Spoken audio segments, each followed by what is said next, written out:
What is? When you gotta do the chat. We're just talking about how Chantal's looking forward to doing it a whiskey company? Yeah, what have you got to do? The whiskey company chat. You're good at it. So. I'm not good at that. So you dread the whole of May just because you've got to do one? No, I hate doing these. Anyway, so we're going to talk basically for about an hour just about what we're up to, what the plans are, what we've got going on, and just try and make it basically a sort of window into a conversation that we'd have between us. Yeah. Which will either work out as interesting or it won't. Yeah. But that's the premise, and see how it goes. Yeah, and you can see very open about how we do stuff, but always like people's input, which makes the Pioneer Club important to us. Yeah, because obviously we can bounce off each other, and we're good at sort of but what they call it, like confirmation bias, where we sit there and convince ourselves of something. So the more open we can be with everyone else, and people might say, no, it's a bad idea, or that's what we always worry about, that you sort of you end up convincing each other it's a good idea and it could not be. But anyway, let's have a whiskey first. So this one actually was courtesy of Whiskey and Almond when they came to barbecue. Where's it from? Hidden Spirits. It's like a private bottling of I'm probably, my pronunciation's terrible, Mannoch Distillery. Yeah, that sounds 10-year-old. But it's really nice, isn't it? A light space side. Just really, real nice one to start off with, I think. So what we're doing today, we had Greenfleet planting our front paddock. We donated it's probably more than a third of the property to Greenfleet to be planted back to kind of native bush. It's a bit nerve-wracking. We're halfway through doing it, and since we agreed to do that, all the locals are like, "Oh, we would have bought that, we would have rented it." And because land being so expensive up in Kinglake now as well, but someone's saying, "Oh, you've knocked a third of the value of the property," and we're happy. We sort of had a discussion halfway through our row of tree planting as whether we thought it was a good idea or not. And there's 80 people there, and the whole park, whoever's come up and seen us, it's just like a car park and massive bus. But I mean, no, we're happy with it, aren't we? Because we've done the whole carbon neutral thing recently, but which is essentially a lot of offsetting. We have to audit the company and work out where most of our carbon footprint is, which is good because it means we know where to reduce it. But essentially, also, a lot of it's offsetting. Yeah. Which some people say, is sort of paying to pollute. So what I'm saying is, by doing this tree thing, it just makes us feel a bit more like legit. We're committed. Yeah, we're not just doing the carbon neutral thing. No, we're actually trying to do a bit more than that. Yeah. But it was daunting with all these people around. But Greenfleet's been great charity. But it was nerve-wracking. I did double doubt myself. About what? I'm giving it away. I was giving it away. We haven't signed it yet. We've done the contract yet. So. And we've got another day doing it tomorrow. So they do some collaboration with the Trobe Uni today, and then tomorrow. What's tomorrow? I saw it's their main sponsors. Their main sponsors, yeah. So what else? I mean, so that's also sustainability. So we've got the offset thing, the carbon neutral. We've got the planting, but we are trying to actually, nuts and bolts to actually try and reduce our carbon footprint. And a big part of that is solar. We use a little bit of solar at the moment, but we're also using a generator. When I'm producing, I just use the generator all the time because it's just. Well, you just can do it all year round. You don't have to be restricted. And not only that, there's not enough. The inverter and stuff doesn't work so well. So today we heard about a grant to sort out the electricity, so the generator can be behind the panels and the batteries, so that hopefully we can use more solar all the time. And if we produce in the summer months, we might even not have to use a generator at all. So that'd be good. Which will be the batteries and everything at the big bond store shed, if anyone knows. Yeah, so I mean that'd be good. Yeah, it'll be quieter for when you're producing. Yeah, which would be really nice. Quality of life thing, because at the moment I've got a generator chuntering away and you've got a compressor, and it's actually really noisy, which is a shame when you're out there in the bush. But we have to use the air compressor for one of the pumps just because we couldn't use electric. So. But I think maybe we can change that as well. Yeah, it's just really loud. That was a crappy piece of equipment that we brought, but it's still working. Yeah. That was a bit of a dodge. So we talked about a little bit about let's talk a bit interesting thing about the whiskey. Yeah. Barrels. Yeah. So Probably one of the reasons that Whiskey and Almond kindly gave us this one was because they really like the fact that we're kind of ex-bourbon focused. American oak kind of focused. Yeah, which is true and is good. Yeah. And how many? So we're talking about the bourbon. Yeah, so I guess the changes. I guess something that we spent hours and still talk about, and we feel it's only because of just weather. Basically, makes you realise how much the hot and cold influences Yeah, because we were the saying barrel. basically, Chantal's whole sales pitch. Obviously, I've been making the whiskey, and Chantal's actually been outselling it. And one of the biggest sales pitches is we're going for a consistent line. Yeah, it's going to taste the same all the time. And the first sort of 40 barrels, so first couple of thousand bottles, 2,000-3,000 bottles, we're all pretty much exactly the same, give or take a little bit. And then the next lot of barrels, which theoretically should have been exactly the same size, and a year older, there were just way less colour and barrel influence on the whiskey. It just looked like about 5 shades lighter, didn't it? Yeah. Just like, oh bloody hell, now what? I know. So it took us ages. We thought, oh, can we really? If you compare, we haven't got a bottle of the two. If you compare like that first 1,000 to the second one, it was just half the color. Not that color means anything, but the taste was different, wasn't it? It was like way less barrel. It's just lighter, and less barrel, more grain, and obviously it did sit in the 50-litre barrels longer as well. Yeah, it was. I mean, the first sort of few thousand, that looks pretty good after about 5 months. And this stuff had been in the barrel for 3 years, and it wasn't quite that color, but it was. What you get now. It's a lot lighter. You can see OG8 is kind of a bit, although we mixed that a little bit. So it's a question of what did we do? We were like, after we said all this time about it being consistent, it's not going to be consistent. Yeah, can we really do this next lot that's a lot lighter, less barrel influence, which is obviously what you want, but it was just a lot different. We were stressed about it. I mean, we talked about, because we've got some fortified, which we'll talk about in a bit, but we talked about maybe mixing, doing like a double wood. Because the fortified was going to give it more colour, wasn't it? Yeah. And we messed around with that for about 2 weeks, didn't we? Testing it at sort of 50, 50, 60, 40. 2 months. Didn't we? Yeah. And I think we were just about to do it. And we emailed all you guys and said if we were going to do that. And then about a week later, we were just like, if we haven't agreed to do it yet, I felt that it wasn't right. No, I think we were like trying to convince ourselves to do it, even though it did taste good. But what we said was it wasn't more than the sum of the parts. Yeah, it wasn't improving. It tasted like 50% fortified, 50% ex-bourbon, but it didn't taste any better because of that, did it? Yeah. And then someone else said that that's what they expect. Yeah, a certain amount of what do you call it? Ups and downs and different bit of variation is kind of what you'd expect. Yeah. I guess we didn't, and obviously we understand that when you start using different size barrels, but I guess we didn't expect it to happen with the same exactly barrels. The same 50-litre casks. So what do we think it was? And I suppose to finish the conversation, I suppose we looked at it and thought, actually, we like it, the new variation of it, and it's almost like there wasn't really anywhere to go. I felt with the first few thousand bottles because it was so dark, so barrel influenced. It's like, well, where do you go from there? You can't get darker stickly because this would be too much. So it's almost like to dial it back a little bit in colour and barrel influence gives us a hint of what it's going to be and like. Yeah, it gives us further to go with the bigger barrels and aging. So, and I like it, particularly when you try something like this. It makes you really appreciate delicate influence from bourbon barrel. It's kind of cool. Yeah. So yeah, that's why we decided. And also it was a bit, I think the part that we didn't think, the whiskey still tastes all right doing the double wood, but it's a story. Do you know what I mean? We wanted to try and just keep O'Grady stand, bourbon, at least for maybe another, good 8 months, maybe a year before we bring out the fortified line. Because we don't want to have lots of lines, maybe 3, and that's like in 10 years' time. So why do we think it was different? We talked to another interesting point was why was the first one so different?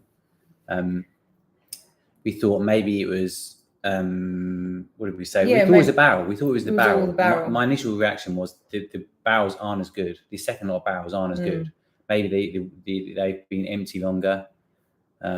Maybe they were shipped over from America as sets of staves. Rather and 50-litre barrels are made from stave sets as opposed to from whole 200-litre barrels. I don't know about that. I never really got a straight answer, to be honest, about from the cooperage. It was quite a long time ago as well, and they've changed. People have changed there, and I don't really know whether anybody even knows. Can even remember? I know. And then we thought maybe the charring was different because of the When I thought, and the temperature, the first year Mm. was super hot, wasn't it, that summer? And they all got that first summer, which was like 2018 one, yeah. So was it that? 19, Or was it the toast? You think it was more to do with the toasting? Then? Yeah, I was convinced about that. But, so anyway, the next barrels, we got a lot of 50s the other day, didn't we? And we asked them to do an extra kind of toast. And they call it Bourbon X, don't they? Yeah. Which is where they, rather than just taking apart a 200-litre barrel and making a 50, they actually take it apart, make a 50, shave it all out, and re-toast it and re-char it. So do they toast it first or char it? Toast it. They toast it. Oh, toasting first, and then char it. Yeah. So we'll see, and they reckon that's the way to go. To get the barrel to work a bit harder. And I really like I had a whiskey and almond actually, and it was a ex-bourbon, but it had been in a barrel for a real charred barrel, and then they finished it in a toasted ex-bourbon barrel. It tasted awesome. I can't remember the name of it, but. I don't. I'm still seeing if this works. So if you feel free to chip in the chat window, if anyone's got questions, we're not rambling comments or points. And I guess in the fortified. So when we first started, we didn't sort of realize that we'd be more interested in maybe American oak ex-bourbon sort of whiskey. We knew that's what we liked, and we knew that was going to be sort of the main focus. line. No, you're right, but we also said let's do a load of fortified as well. Yeah, American oak. So yeah. And so we've got a mixture of those now. We've got a whole lot of aging, which is fortified. Yeah, the fortifieds. Yeah, we've got what else that moves on? What else we've got in the cellar? So probably to give you some idea, we've got maybe 15,000 litres of ex-bourbon and maybe 5,000 of fortified. Maybe not even that much, maybe 4,000. So we've got quite a lot of fortified in there.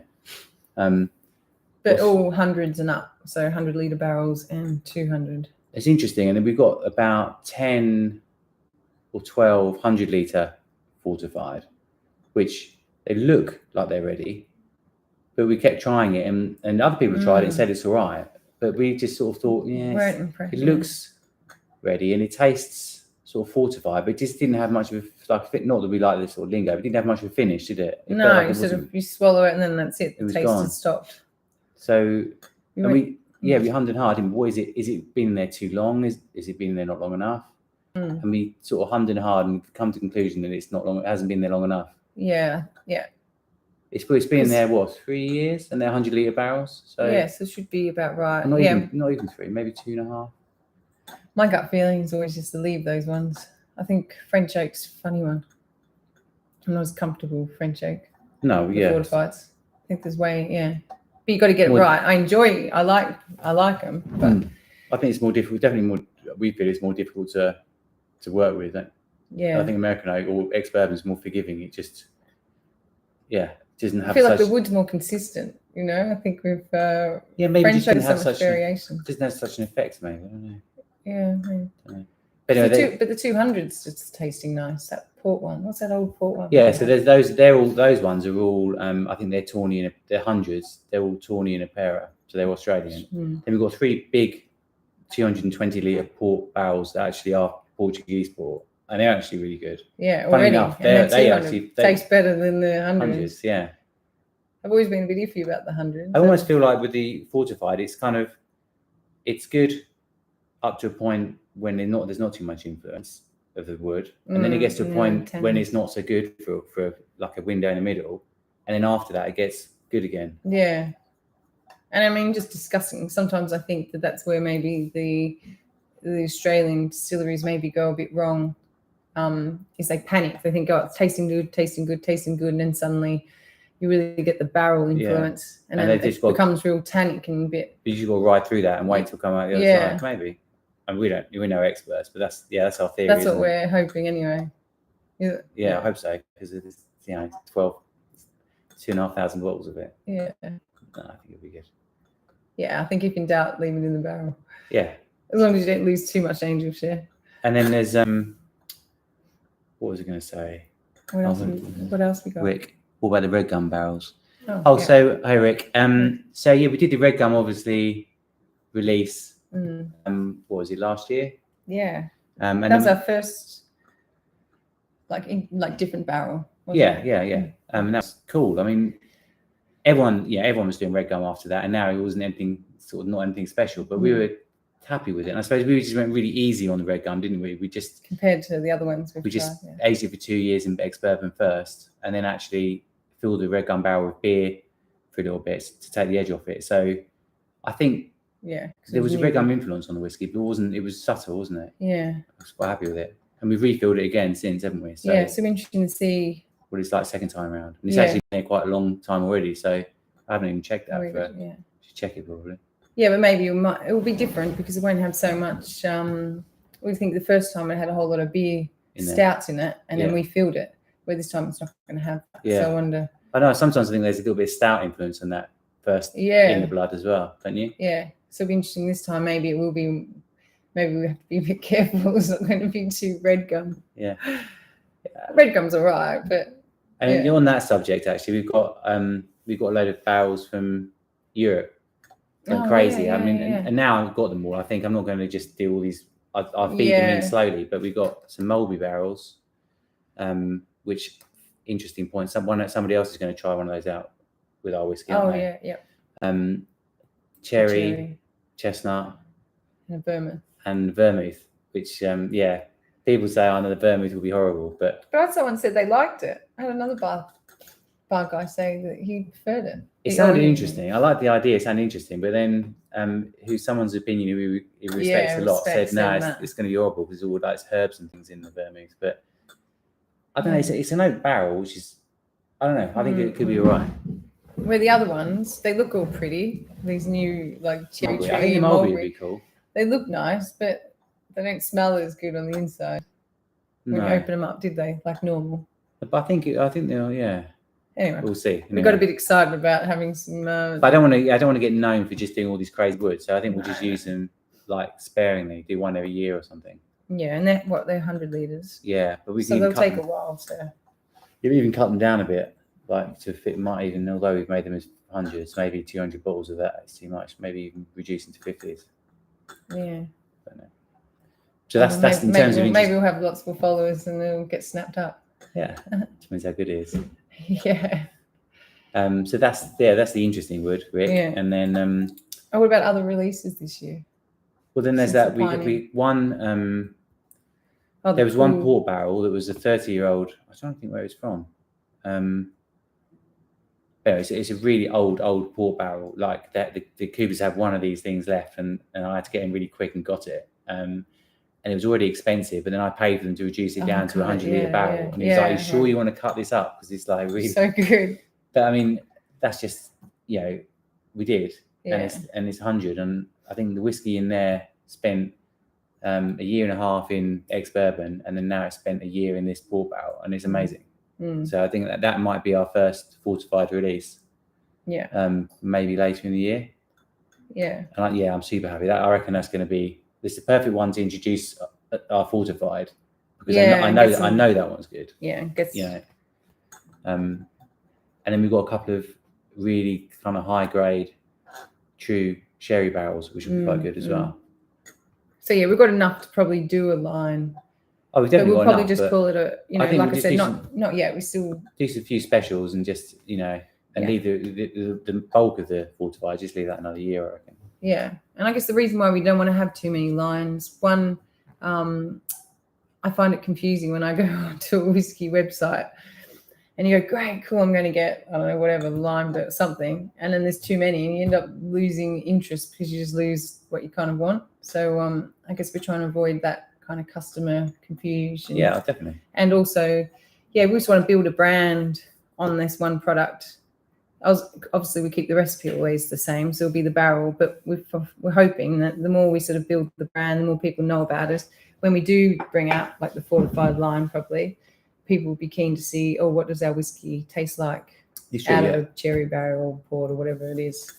And then hopefully we'll get more interest rather than just I mean, as much as it's nice to walk into a shop and you see 3-4 bottles. And you have to fight against that because every time you go in to a shop, they're like, "What have you got that's new? What else have you got?" Because they're just so used to it. Yeah. And I think it's almost like this kind of amygdala thing where people are just like more, different. But but we stuck to the gun. We stuck to the guns on it, and I think it is working. I mean, you're the one that. Yeah, and I guess that was the bit where I was also doubting that double wood when we were questioning not so consistent taste, but with the ex-bourbon barrels that we discussed earlier. I think you've got to stick to your guns and what we're doing. I mean, talking about that, then talk about how sales are going. Yeah, so I'll give you the XL side of it, and then Chantal can talk about the reality. I suppose 2,500 bottles we sold last year. And we just clicked over a year because we didn't really start. No, it was only 7 or 8 months. April time. And we've probably done another 1,500. So we've probably done about 4,000 bottles now. This year we were aiming for about 5,000, and then 10,000 next year. Yeah, and that's about as far as we're sort of projecting. I mean, how do you feel? Do you think that's how do you feel? That's going? It was a super slow start, wasn't it? We sold literally nothing for February, March. It was just like, oh my god, no one's ordering any whiskey at all. I think it was a mixture. I think one summer, two, I think all the shops and that just said it's just always quiet when you sort of people come back from holidays, spent lots. There's public holidays coming up, so people don't tend to.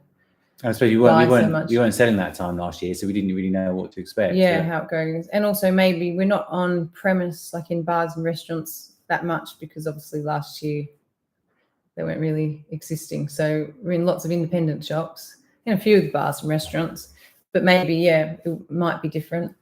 But it's a difficult. Whiskey's a hard one to sell in the summer, and it's also understanding how different it is. Just check there was nothing. How different it is to sell into shops and. Oh yeah. I mean, in a shop, you walk in a shop with a different product at a right price. Like, okay, give me a box.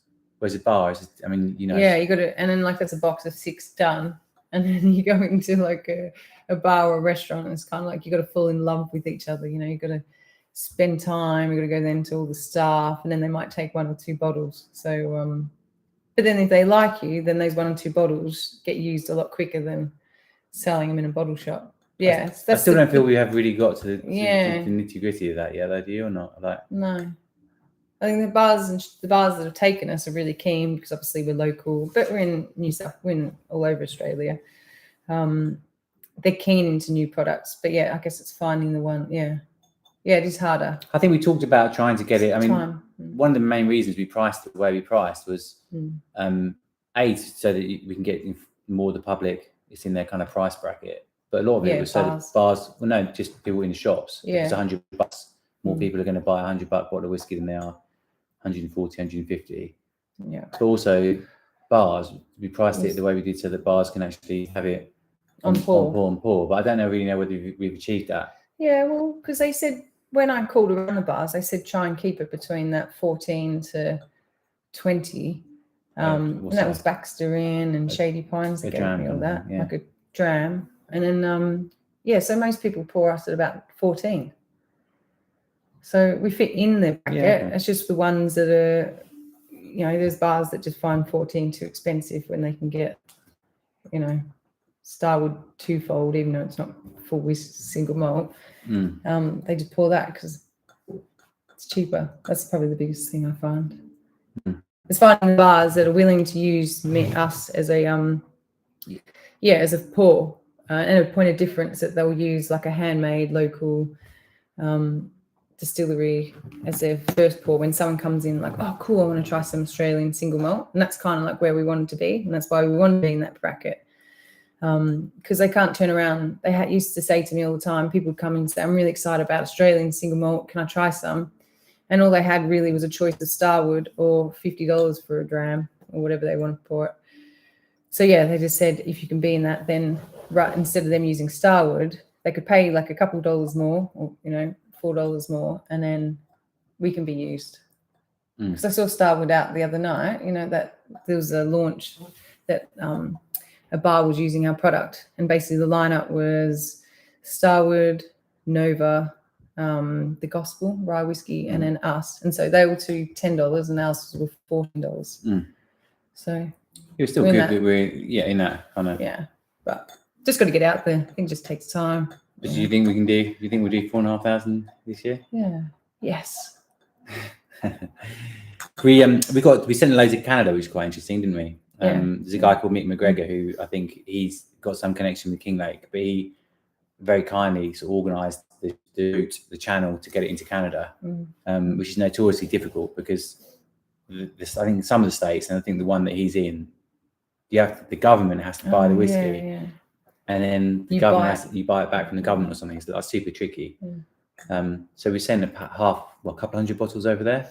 Yeah, and he's quite confident. He's got some contacts, and he said there hasn't been any Australian whiskey in Canada since Sullivan's Cove about 4 or 5 years ago. So it could be really interesting. I think. And he did everything, so it wasn't us to push. He just approached us, didn't he? Really. When we're saying if it works well, then maybe you can go out to Canada, do some tastings, and when it's snowing and stuff.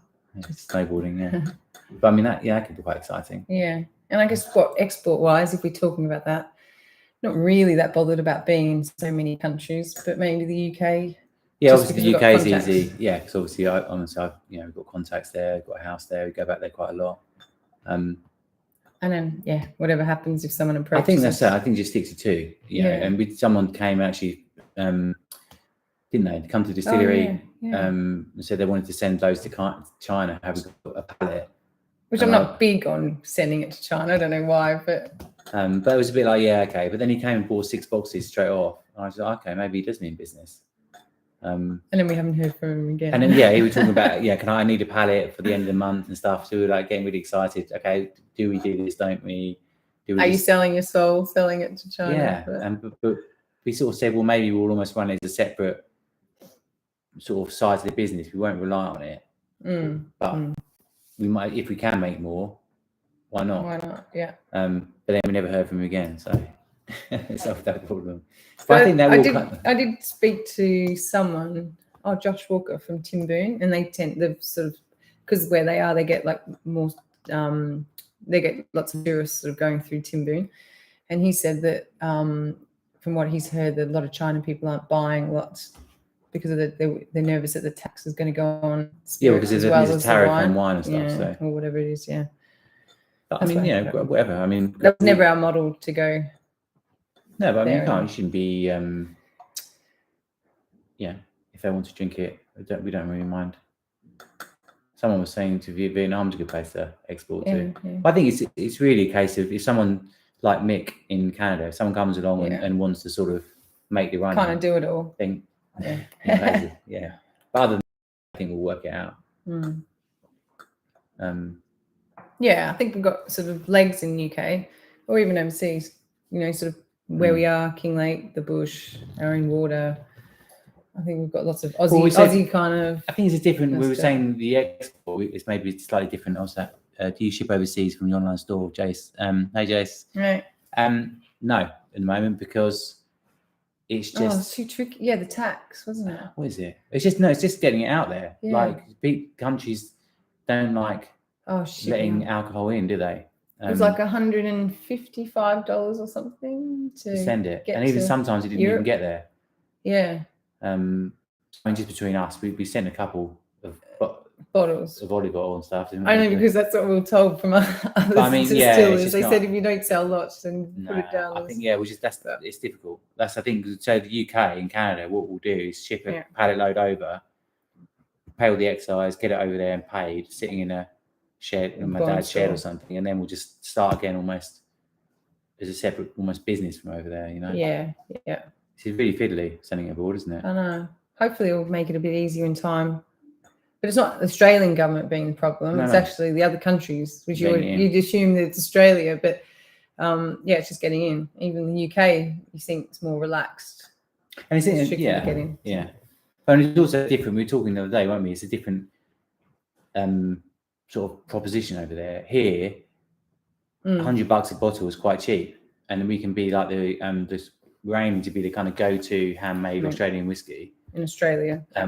Which is kind of works because we're a bit cheaper than everyone else, and it's a great product, etc. But then $100 a bottle for 500 ml in the UK is actually really expensive. Yeah. So then you've got, and particularly when you've got all these great scotches and things there. So then I think it's got to be a different proposition. There, it's got to be check out this product made by 2 people in a shed. Because there's not many. The distillery in the UK is probably 10, 20 times the size of us. There isn't really anything over there.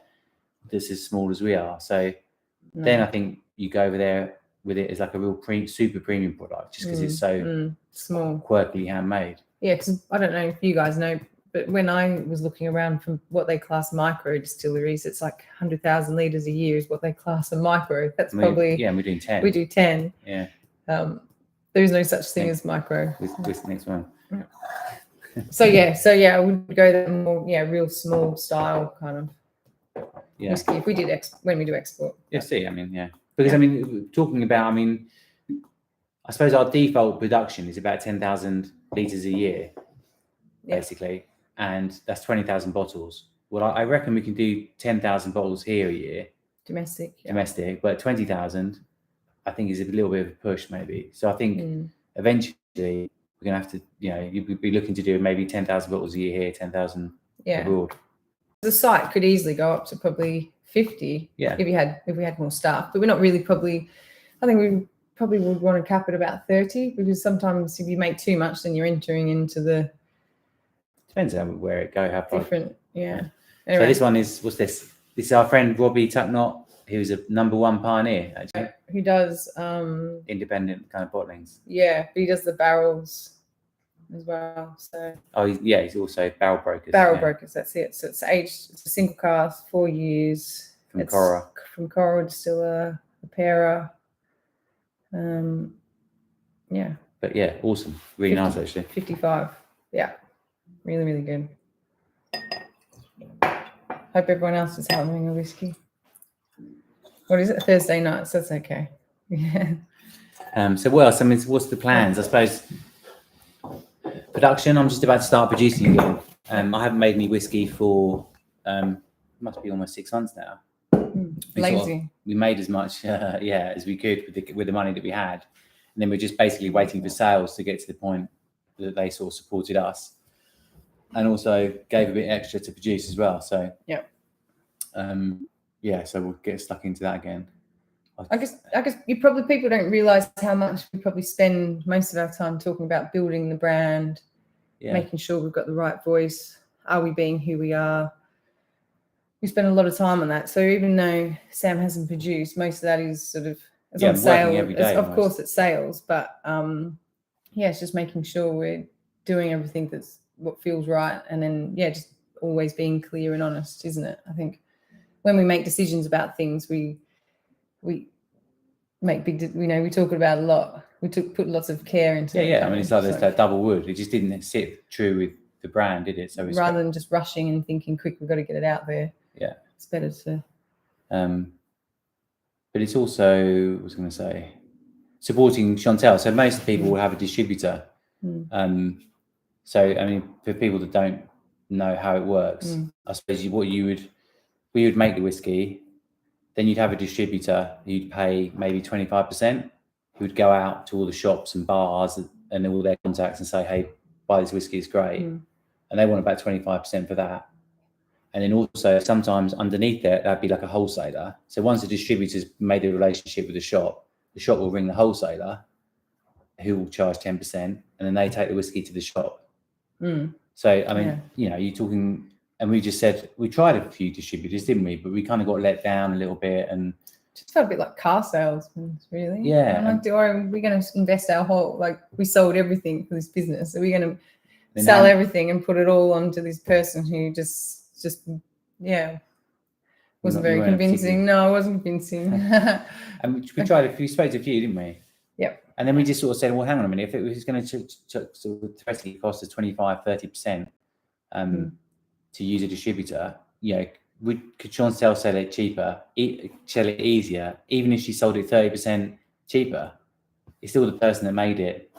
Whatever you save on the distributor, make it a bit cheaper as well. And that's kind of what we did, I suppose, isn't it? Yeah. And Four Pillars came up to visit us. And they said, for your volume, just don't go down that avenue of the distributor. So it's a pain. And it's working really well, isn't it? Yeah. When we were upgrading our processes, first off, we had a spreadsheet, didn't we? We're just using some like CRM HubSpot software now to JT.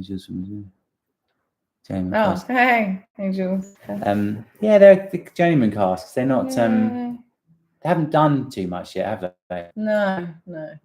I don't know if that's a good thing or a bad thing, but Yeah, I mean they're 100 litres, 110, yeah, but we're just thinking they might need to take a lot longer. Well, no, I mean they've only been a year, so I think that's a year that not even our 50s didn't do much in that 12-month period, did they? So yeah, I think it's be a while yet. Before the jury will be out for another 12 months, I think. But they're the ones that will be good to compare.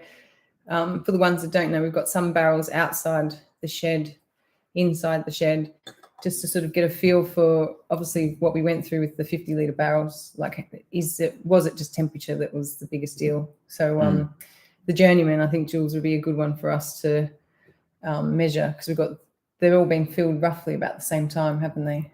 Yeah. So both, yeah. So it'll be interesting to see, is it temperature, because they're outside and inside. I think they'll be good, to be honest. I mean, some people have said the Journeyman is quite a sort of strong, very sort of woody bourbon. I can't remember the exact term someone was saying, but I reckon actually we need to get some.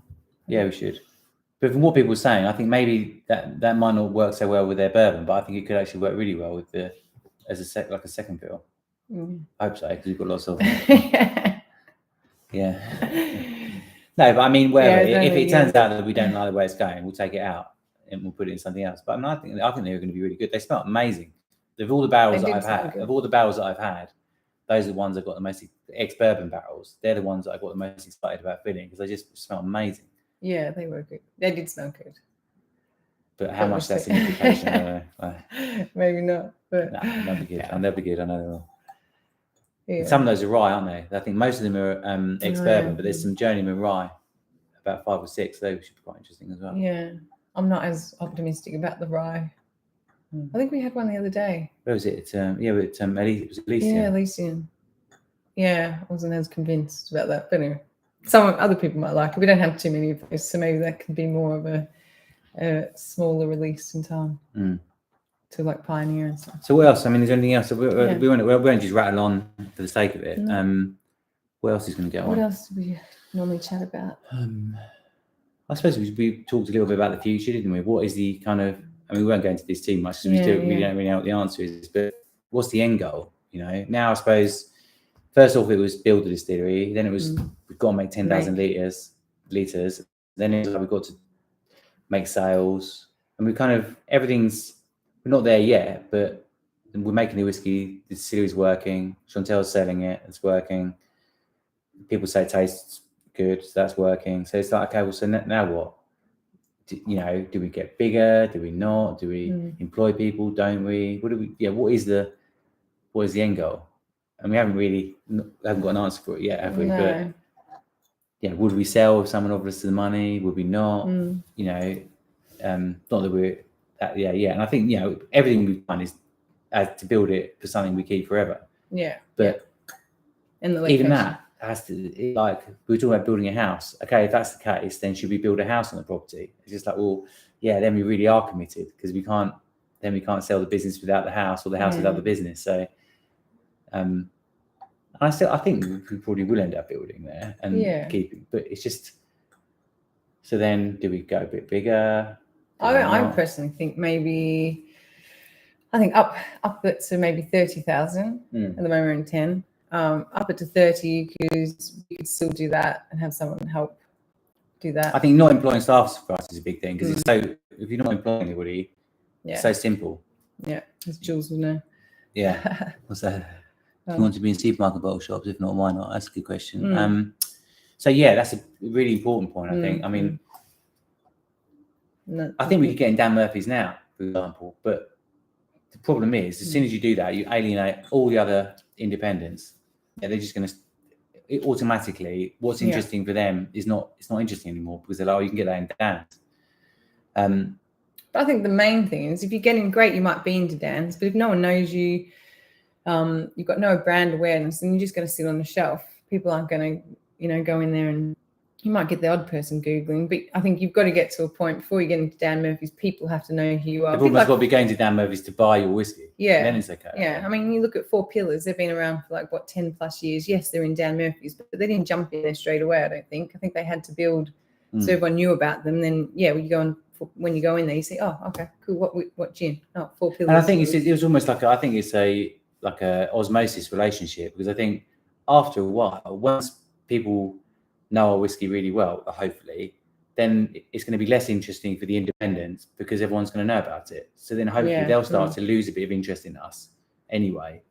And then that'll be the time to sort of transition into supermarkets, don't you think? Yeah. But I think, putting it in there now would be the kiss of death, because all the independents aren't going to love the product anymore. They're just going to be like, yeah, and then all the work I've just done has pretty much been wasted.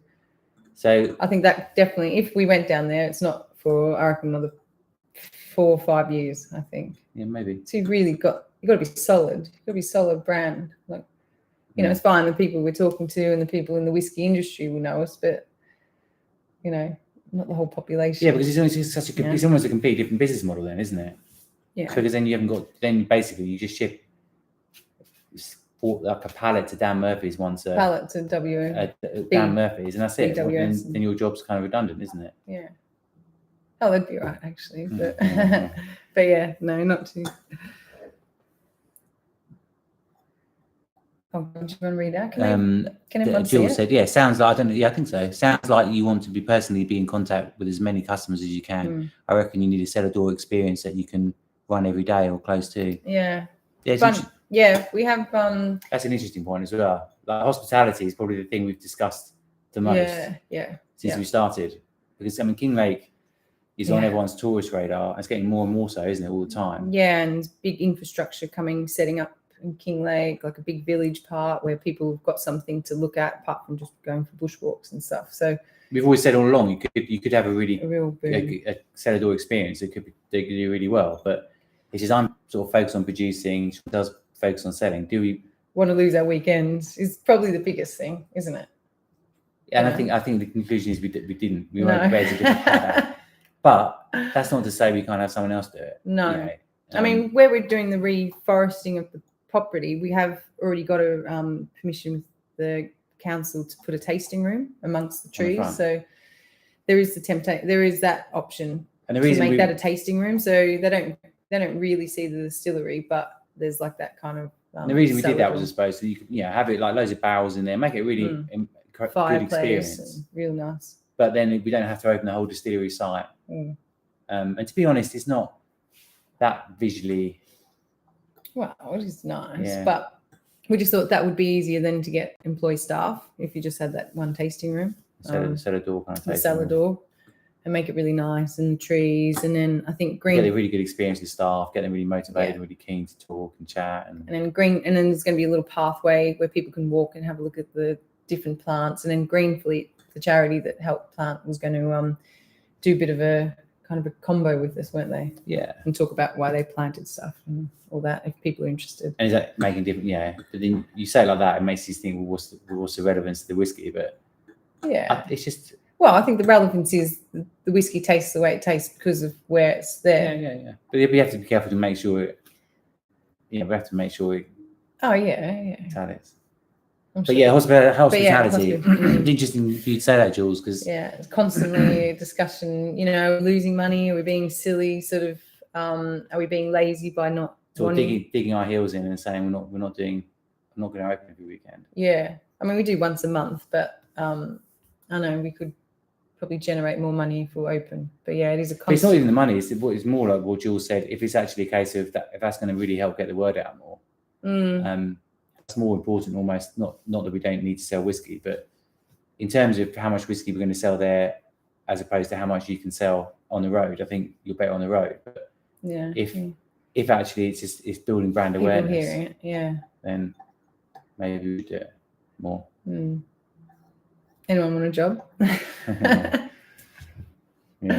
I know we weren't doing it all really, but then we said, okay, let's see it. We're going to do one once a month, so we have improved. It helped a lot because originally we were just saying, open day, Well, there was two things. A, we didn't want to say you've got to book it because we thought it's just nice to be open, and the other thing was we didn't want to charge, because I think the expectations are higher if you charge, whereas if you don't charge, everyone buys a bottle anyway, and then there's no expectation. We can relax because it's a pretty rough and ready site. If you charge someone $20 or $30, then they kind of expect. But we scrapped the whole not booking thing because it was just a nightmare, wasn't it? People turning up and Well, you just get like, 30 people and then 2 people, and it was hard to sort of manage it. So no, we have gone to bookings. But it's still free. And it's still free. And it works so much better because, when people are coming, the groups are small, so we can, lots of love. I feel like you probably get more brand ambassadors doing it that way than sort of being open and just having any willy-nilly people come. Oh yeah, and of course the pioneers that help with the bottling. Very important, Jace. We do have helpers. We're going to that's another thing. Thanks for bringing that up, Jason. Yeah, I mean, any other pioneers that want to help bottling or anything. I mean, I know Smick. Yeah. I promised him, but then we kind of got COVIDed up, didn't we? And it never really happened. But I know Smick wants to help bottling. But if anybody else wants to help, just let us know, and then we can try and work a day, weekday, weekend. We'll pay in whiskey or barbecues. It'd just be a fun event rather than it sort of just being us two. And then now we're like, this is a bit boring. Jason, so then we got Jace and Linda to help out, and now I'm going to try and get a couple mums to help out. It just makes it more fun. So it'd be more fun if it was a pioneers, because then you're a bit more passionate. Then. And we've got a barbecue. We put a date in there. I can't remember what it was, but I think it's in the winter. We're going to do it, or not? Maybe not barbecues. It's like a tasting night. So hopefully we'll see some of you at that as well. Yeah, and the ones that haven't had a tour can come up. Around. But anyway, maybe should we call that? Yeah, I think we're. So I mean, any feedback is much appreciated. I mean, this is kind of what we foresaw is what we're going to do, isn't it? Just have a little bit of chat about stuff. And it's kind of like what we do, always at the end of the week or during the week, there's something we sit, have a chat, whiskey, and just nut it out. And it's great to have other people's input as well. So if you didn't find it boring, or you did, let us know either way. Yeah, and then we'll adjust, scrap, or continue. Yeah, perfect. Anyway, guys, we'll let you have a good night, and give us some feedback. It would be fantastic. Cool. Cheers. See ya. Bye. That's all right, isn't it? Yep. End.